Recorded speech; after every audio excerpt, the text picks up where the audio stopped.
definition, characteristics, examples, and non-examples. So I'm going to back up just one more time so you can see what, if you want to write this down, what goes in each quadrant. Now, I've also seen these done around our building where the characteristics can sometimes be a little tricky also.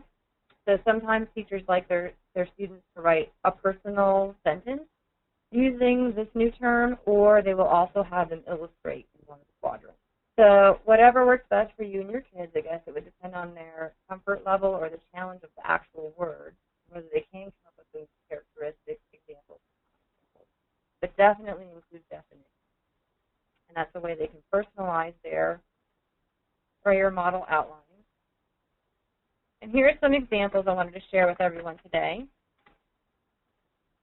This is from a kindergarten class, actually, showing how can we use the prayer model to show 7. So even as young as our 5- and 6-year-olds, they are using this model to help them organize their thinking with regard to terms. And here we see Ariana's. She put a 7 in the middle because that's the word she's working on. And she spelled it out in the upper left.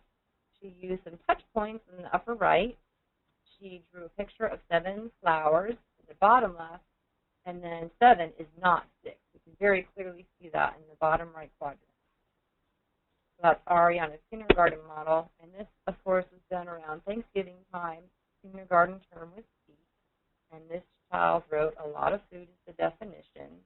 Some characteristics were food and people, and there we see a picture of all these people gathered around the table for their feast. And then a feast is not simply just one donut, right?